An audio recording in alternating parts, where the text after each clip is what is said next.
Assalamualaikum warahmatullahi wabarakatuh. Selamat pagi anak-anak kelas 5 SDN Mangkubumen Lor nomor 15 Surakarta. Kembali lagi dengan Ibu Novita.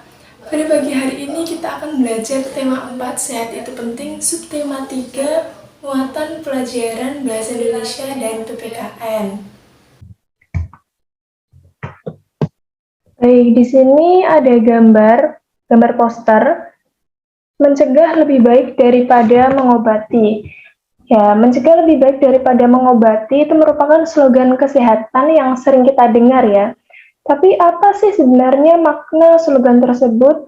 Tentu saja slogan yang berisi nasihat ya. Jadi kita diberikan nasihat lewat poster ini, lewat slogan ini.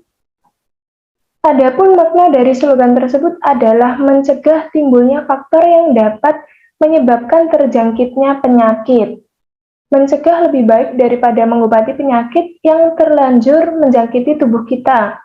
Pada dasarnya, faktor penyebab timbulnya penyakit dapat diminimalisasi dengan cara mencegah. Nasihat bagi masyarakat secara umum bisa dilakukan melalui berbagai media seperti melalui slogan seperti ini. Selain itu, nasihat bisa disampaikan melalui pantun. Ini pantun ya, contohnya seperti ini. Indahnya persahabatan saling menjaga dan menghormati. Jagalah kesehatan badan, jangan sampai mengobati. Kemudian contoh yang kedua, kacang goreng enak dimakan, kue tape diberi ragi. Kalau tembok sudah dibersihkan, jangan ada coretan lagi.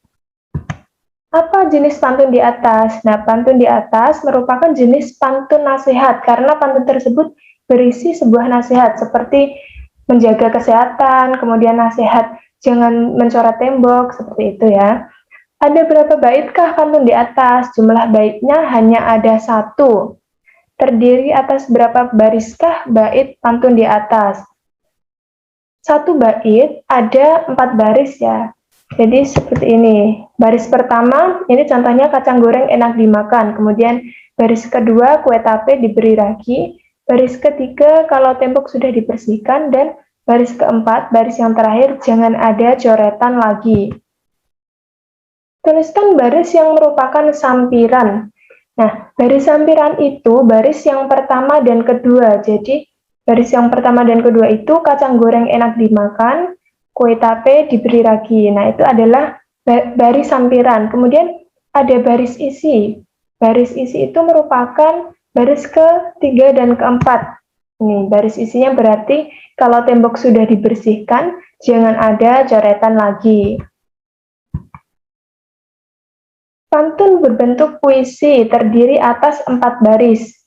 Berirama silang ABAB, disusun dengan irama yang indah dan memiliki makna yang penting.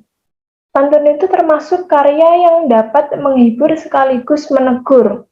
Pantun merupakan ungkapan perasaan dan pikiran yang disusun dengan kata-kata indah sehingga sangat menarik untuk didengar atau dibaca. Pantun menjadi ciri khas bangsa Indonesia dalam mendidik dan menyampaikan hal-hal yang bermanfaat. Nih, coba perhatikan contoh pantun berikut ini. Memang indah bunga selasih, selasih bunga tanpa getah. Lingkungan asri juga bersih, belajarnya nyaman, hatinya betah. Nah, berdasarkan pantun di atas, dapat dijelaskan sebagai berikut. 1. Pantun memiliki 1 bait yang terdiri atas 4 baris. Ini hanya 1 bait terdiri dari 4 baris. Ini. Kemudian yang kedua, suku kata pada setiap baris secara urutan berjumlah 9, 9, 9, dan 11. Ini contohnya baris pertama. Memang indah bunga selasih. Jadi ada 9 suku kata. Begitu juga seterusnya, nanti bisa dihitung sendiri ya. Setiap baris terdiri dari 4 kata. Ini 4 kata, setiap barisnya ada 4 kata. Kemudian selanjutnya baris yang menunjukkan sampiran yaitu baris pertama dan baris kedua. Memang indah bunga selasih, selasih bunga tanpa getah. Kemudian baris yang menunjukkan isi itu baris ketiga dan keempat. Lingkungan asri juga bersih, belajarnya nyaman, hatinya betah. Kemudian yang nomor 6, pantun bersajak ABAB. Ini maksudnya ini akhirannya itu baris yang pertama I, baris kedua A, baris ketiga I, baris keempat A. Ini selang-seling ya.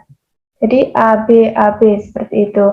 Kemudian yang terakhir pantun di atas termasuk jenis pantun nasihat karena pantunnya berisi sebuah nasihat untuk menjaga lingkungan yang asri dan juga bersih.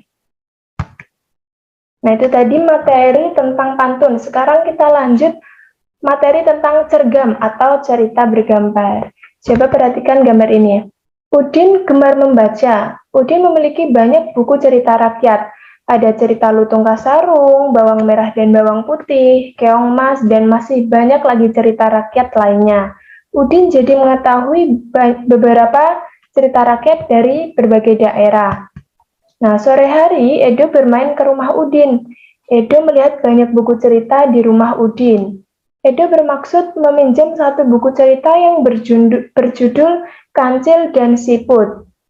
Udin pun meminjami buku ceritanya kepada Edo. Edo bergegas pulang setelah Udin meminjami buku. Tidak lupa Edo mengucapkan terima kasih dan berpamitan sebelum meninggalkan rumah Udin. Sikap baik Udin yang perlu diteladani adalah Udin bersedia berbagi dengan cara meminjamkan buku ceritanya kepada Edo. Kemudian sikap baik Edo yang perlu diteladani adalah Edo meminta izin ketika akan meminjam buku lalu mengucapkan terima kasih saat sudah dipinjami buku serta berpamitan ketika meninggalkan rumah Udin. Nah, alasan meneladani sikap Udin dan Edo karena mereka berdua itu menjaga kerukunan dan saling menghormati satu sama lain. Nah, ini merupakan cerita yang dipinjam Edo dari Udin. Ceritanya ini berjudul Kancil dan Siput. Ceritanya seperti ini. Alkisah diceritakan bahwa Raja Siput mengetahui akan kedatangan makhluk paling cerdik, yaitu si Kancil di perkampungannya. Raja Siput mengumpulkan warganya untuk bersiap-siap menghadapi kecerdikan si Kancil. Saat si Kancil datang, Raja Siput menyambutnya. Dengan kepungahan dan kesombongannya, si Kancil bercerita tentang kecerdikannya yang berhasil mengelabui harimau dan manusia. Siput yang mendengarkan kesombongan si Kancil merasa geram ingin segera menguji kecerdikan si Kancil. Setelah mendengarkan cerita kecerdikan si Kancil, Raja Siput menyampaikan maksudnya yang ingin menguji kecerdikan si Kancil dengan menantangnya berlomba lari sampai ke hulu sungai. Sebelumnya, Raja Siput sudah memerintahkan bawahannya siap berbaris sepanjang sungai hingga ke hulu. Mereka sepakat bahwa jika kancil yang berencana lari di daratan memanggil Siput, maka Siput yang ada di depan kancil menjawab, "Wuh!" Seperti itu. Kesepakatan antara Raja Siput dan Kancil pun dibuat. Mereka sepakat berlomba lari ke hulu sungai. Kancil berlari lewat daratan, Raja Siput lari di lumpur sungai. Tepat pada waktunya datanglah si Kancil. Dia menuntut agar perlombaan segera dimulai. Raja Siput yang sudah lama bersiap segera beringsut ke pinggir sungai. Sementara itu, beberapa ekor siput yang lain berada di pinggir sungai ingin menyaksikan perlombaan itu. 1, 2, 3, si Kancil memberi komando, tanda perlombaan dimulai. Dengan sigap, Kancil melompat, berlari sekencang-kencangnya. Setiap 50 langkah, dia berseru, "Di mana engkau, Siput?" Jawab Siput yang berada di depannya. Si Kancil semakin mempercepat larinya, lalu terdengar lagi si Kancil berseru, "Di mana engkau, Siput?" Kembali terdengar jawaban Siput telah berada di depannya. Si Kancil menjadi marah dan kian memperkuat larinya. Setiap kali dia berseru, selalu dijawab oleh Siput yang telah berada di depannya. Demikian seterusnya. Si Kancil tidak dapat mengalahkan Siput dalam perlombaan itu. Dia tidak dapat menerka taktik yang dipakai oleh Raja Siput dan anak buahnya.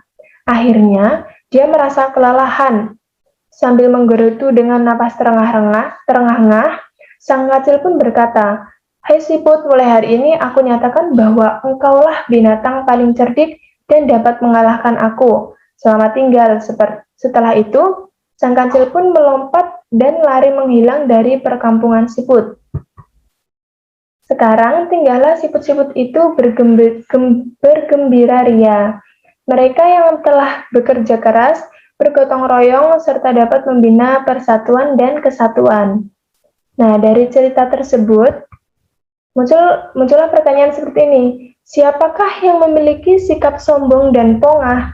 Tentunya kancil ya. Kancil yang memandang rendah orang lain dan menganggap dirinya itu yang paling hebat.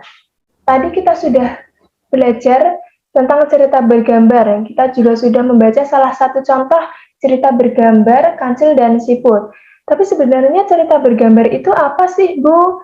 Nah, cerita bergambar atau cergam merupakan perpaduan gambar dan teks yang berbaur menjadi satu kesatuan serta mengandung keindahan dan cerita yang bermakna. Ada beberapa langkah yang harus kita perhatikan dalam membuat gambar cerita atau cergam. Beberapa langkah yang dimaksud adalah sebagai berikut. Yang pertama, menentukan ide, gagasan, atau tema yang akan dibuat. Yang kedua, menentukan karakter tokoh utamanya dan karakter dari tokoh pembantunya yang ada dalam cerita. Kemudian, membuat alur cerita sederhana secara garis besar yang menggambarkan isi cerita, kemudian masing-masing bisa dikembangkan. Nah, yang terakhir, mulai menggambar sesuai alur cerita yang telah dibuat. Nah, materi selanjutnya, ini ada gambar gotong royong ya. Gotong royong merupakan salah satu jenis tanggung jawab warga masyarakat. Apa sebenarnya gotong royong itu? Mengapa gotong royong menjadi tanggung jawab warga masyarakat? Gotong royong adalah bentuk kerjasama antara sejumlah orang atau warga masyarakat dalam kehidupan sosial dalam menyelesaikan sesuatu atau pekerjaan tertentu yang dianggap berguna untuk kepentingan bersama. Unsur-unsur gotong royong meliputi yang pertama, gotong royong itu dilakukan tanpa pamrih atau tanpa harapan balas jasa. Kemudian kerja atau usaha tersebut bermanfaat bagi kepentingan bersama. Kerja ikhlas dan sukarela, dan setiap orang bekerja sesuai kemampuan. Kemudian manfaat gotong royong adalah meringankan beban, waktu, dan biaya, kemudian meningkatkan rasa kekeluargaan dengan sesama, yang terakhir menambah kekokohan rasa persatuan dan kesatuan. Gotong royong memiliki arti penting dalam memperkokoh persatuan dan kesatuan serta meningkatkan solidaritas dan rasa kekeluargaan dengan sesama. Oleh karena itu, gotong royong menjadi tanggung jawab semua warga masyarakat. Apa makna tanggung jawab warga masyarakat itu? Nah, pada dasarnya, setiap orang tidak bisa hidup sendiri tanpa pertolongan orang lain. Sejak dalam kandungan sampai mati, setiap orang membutuhkan pertolongan orang lain. Orang-orang yang saling membutuhkan dan mempunyai kepentingan yang sama dalam suatu tempat yang disebut masyarakat. Hidup bersama dalam masyarakat sangat penting karena Tuhan menciptakan manusia untuk saling melengkapi, saling membantu, dan saling menyayangi, serta saling menjaga hubungan baik dengan orang lain. Untuk menjaga hubungan baik dalam kehidupan bermasyarakat, maka setiap anggota masyarakat hendaknya sadar akan tanggung jawab sebagai warga masyarakat. Tanggung jawab sebagai warga masyarakat adalah menjalankan tugas dan kewajibannya dalam kehidupan bermasyarakat. Sebagai warga masyarakat, setiap individu hendaknya memperhatikan hal-hal yang menjadi tanggung jawabnya agar tercipta kehidupan bermasyarakat yang harmonis. Nah, berikut ini jenis-jenis tanggung jawab warga masyarakat. Yang pertama, memelihara ketertiban dan keamanan hidup bermasyarakat. Tanggung jawab warga masyarakat dalam memelihara ketertiban dan keamanan hidup bermasyarakat dapat diwujudkan dalam bentuk pelaksanaan peraturan-peraturan dalam masyarakat. Sebagai contoh, peraturan jam belajar masyarakat dan kegiatan ronda malam yang dilaksanakan secara bergiliran. Pelaksanaan peraturan-peraturan dalam masyarakat tersebut sepenuhnya menjadi tanggung jawab segenap warga masyarakat. Kemudian yang kedua adalah menjaga dan memelihara rasa persatuan dan kesatuan masyarakat. Untuk menjaga dan memelihara persatuan dan kesatuan antar warga masyarakat, dibutuhkan prinsip-prinsip dasar yang kuat, yaitu sebagai berikut. Yang pertama, membina keserasian, keselarasan, dan keseimbangan dalam berbagai lingkungan kehidupan. Kemudian yang kedua, saling mengasihi, membina, dan memberi antar sesama. Dan yang terakhir, tidak menonjolkan perbedaan tetapi mencari kesamaan. Dengan prinsip di atas, kamu hendaknya bisa menunjukkan perilaku yang mencerminkan sikap menjaga dan memelihara rasa persatuan dan kesatuan antar warga masyarakat, yaitu sebagai berikut. Yang pertama, hidup rukun dengan semangat kekeluargaan antar warga masyarakat. Yang kedua, setiap warga masyarakat menyelesaikan masalah sosial secara bersama-sama. Yang ketiga, bergaul dengan sesama warga masyarakat dengan tidak membeda-bedakan suku, agama, ras, ataupun aliran. Selanjutnya, menggunakan bahasa Indonesia secara baik dan benar dalam bergaul antar suku bangsa. Dan yang terakhir, mengadakan bakti sosial di lingkungan masyarakat. Kemudian yang ketiga, meningkatkan rasa solidaritas sosial terhadap sesama anggota masyarakat. Nah, rasa solidaritas sosial terhadap sesama anggota masyarakat mutlak diperlukan dalam mewujudkan keharmonisan hidup masyarakat. Rasa solidaritas sosial mengandung prinsip saling membantu, saling peduli, saling bekerja sama, dan saling berbagi dalam mendukung pembangunan masyarakat setempat, baik secara keuangan maupun tenaga. Salah satu bentuk upaya meningkatkan solidaritas sosial adalah membiasakan kerjasama atau gotong royong. Gotong royong sebagai bentuk kerjasama antar individu dengan kelompok, dan antar kelompok dengan kelompok, membentuk suatu norma saling percaya untuk melakukan kerjasama dalam menangani permasalahan yang menjadi kepentingan bersama. Kemudian yang keempat, menghapuskan bentuk-bentuk tindakan diskriminasi dalam kehidupan bermasyarakat untuk menghindari disintegrasi masyarakat, bangsa, dan negara.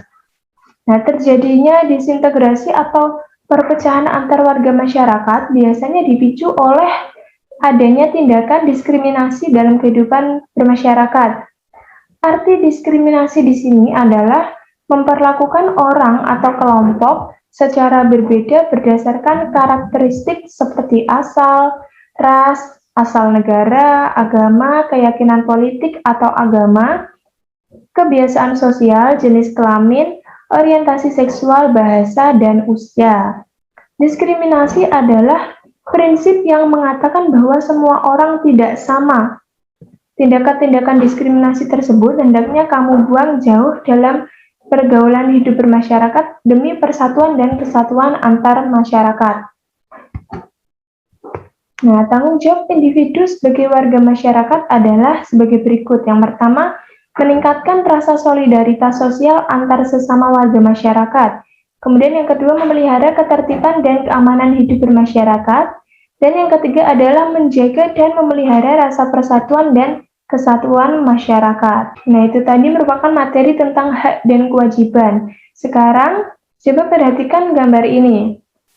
Pulang sekolah, Lina menonton televisi.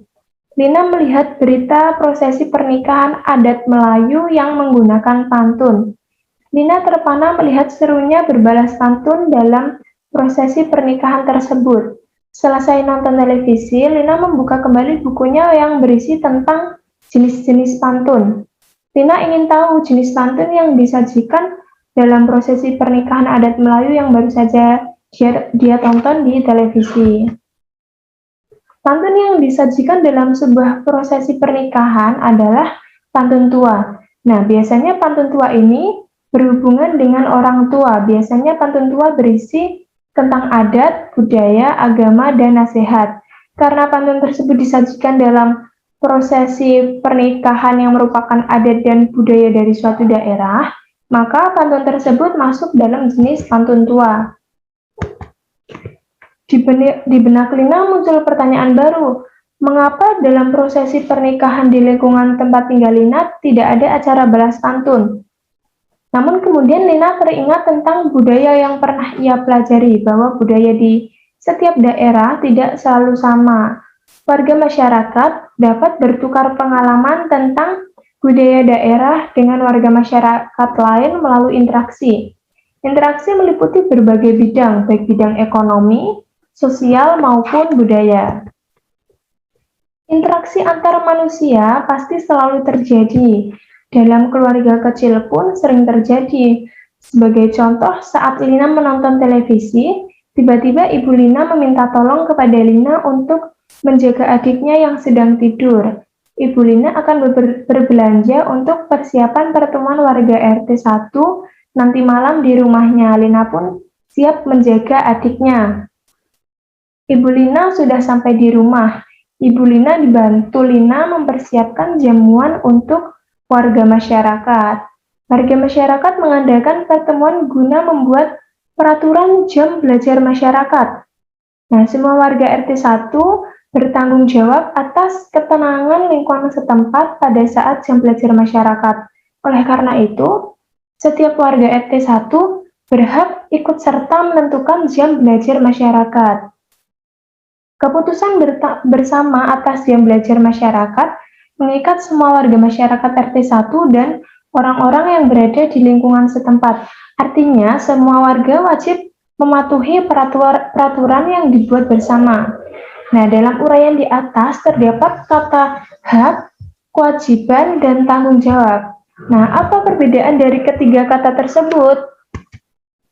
Iya, perbedaan hak, kewajiban, dan tanggung jawab sebagai warga masyarakat.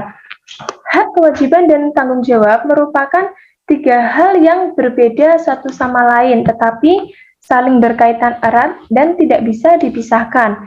Bagaimana tidak, hak dan kewajiban bersifat kodrati, yakni melekat bersama kelahiran manusia. Hak dan kewajiban tersebut harus dilaksanakan secara bertanggung jawab oleh pihak yang bersangkutan. Orang yang tidak melaksanakan hak dan kewajibannya dapat dikatakan sebagai orang yang tidak bertanggung jawab. Jadi ketiganya mempunyai hubungan yang erat. Bagaimanakah perbedaan antara hak, kewajiban, dan tanggung jawab? Nah, mari kita pelajari satu persatu dalam uraian berikut ini. Yang pertama, hak sebagai warga masyarakat.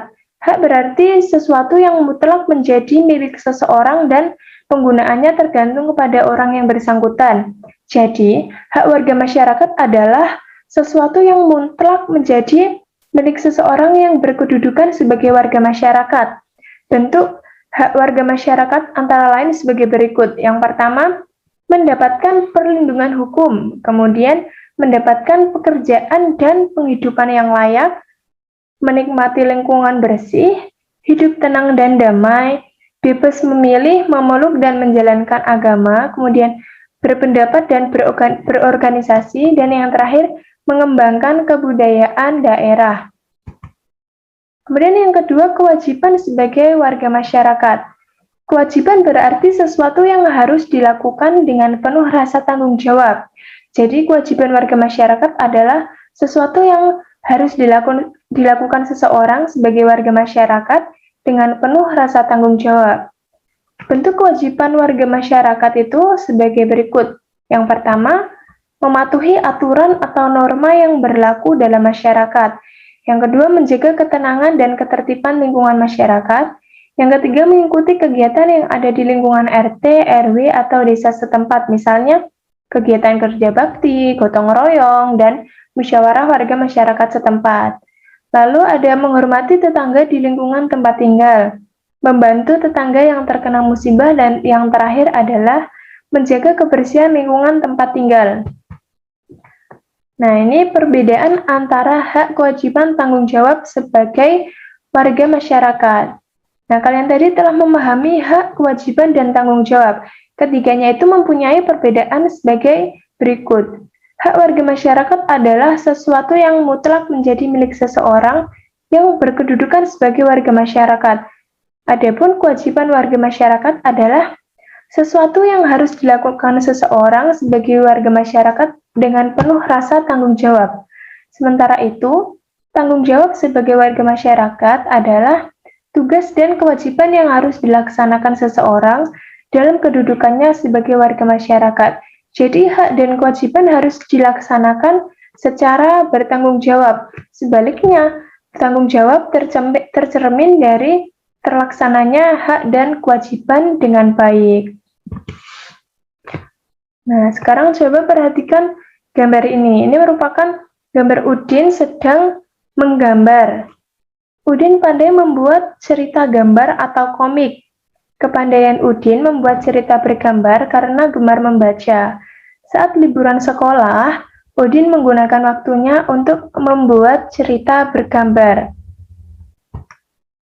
Nah, masih ingatkah langkah-langkah yang harus kita siapkan dalam membuat cerita gambar? Kita bisa ingat lagi melalui persiapan Udin dalam membuat cerita gambar berikut ini. Yang pertama, menentukan cerita yang akan digambar.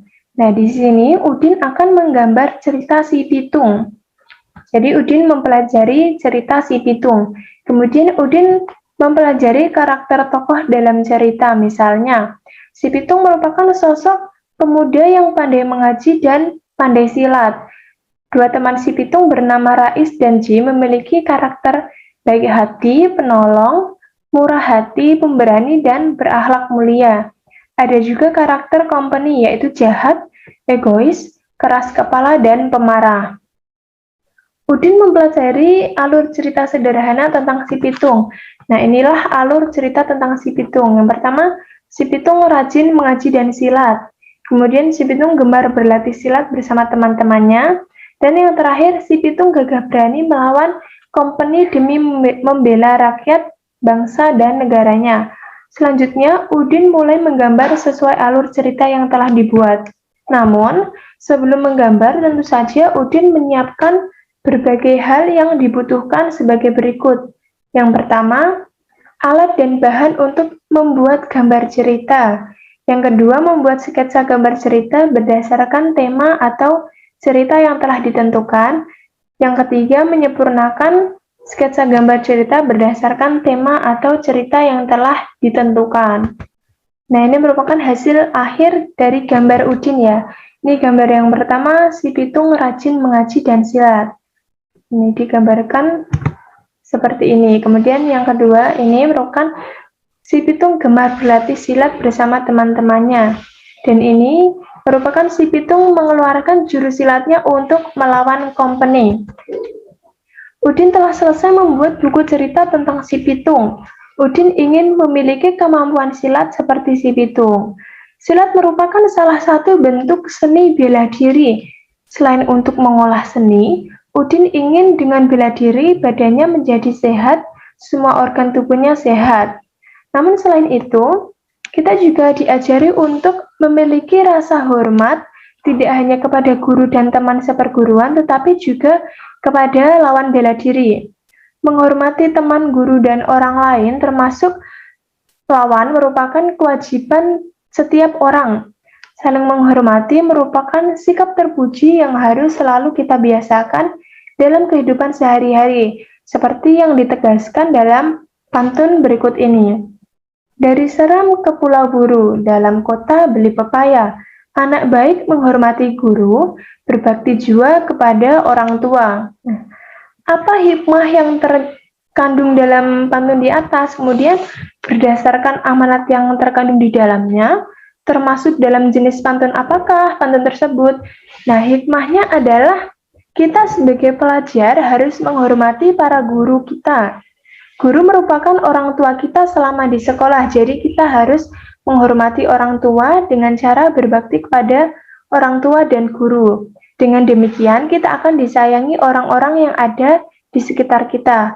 Berdasarkan isi pantun, pantun termasuk dalam pantun nasihat, karena kita diberikan nasihat berupa diminta untuk menghormati guru dan berbakti kepada orang tua. Nah, perhatikan gambar berikut ini. Minggu pagi, Siti membaca surat kabar di samping ayah. Siti dan ayahnya membaca surat kabar di teras rumah. Siti membaca berita terjadinya bencana banjir di sebuah desa salah satu wilayah Jawa Tengah. Siti merasa iba kepada korban banjir tersebut. Banjir pasti akan memengaruhi kesehatan masyarakat yang terkena. Siti bertanya kepada ayahnya tentang penyebab bencana banjir di daerah itu. Ayah pun menjelaskan kepada Siti tentang faktor penyebab terjadinya bencana banjir. Nah ini ya, ini gambar yang pertama merupakan gambar penebangan pohon secara liar, kemudian yang kedua ini gambar orang sedang membuang sampah di sungai dengan sembarangan. Nah, menjaga lingkungan masyarakat menjadi tanggung jawab segenap warga masyarakat. Banjir yang terjadi dalam lingkungan masyarakat kebanyakan akibat kelalaian warga masyarakat setempat.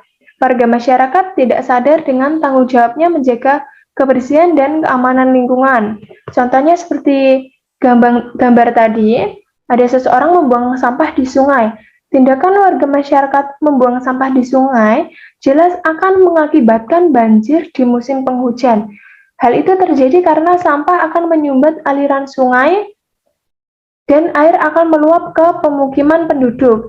Dengan adanya banjir, otomatis kesehatan lingkungan dan masyarakat pun akan terganggu. Setiap warga masyarakat hendaknya memiliki kesadaran untuk melaksanakan tanggung jawab dalam lingkungannya.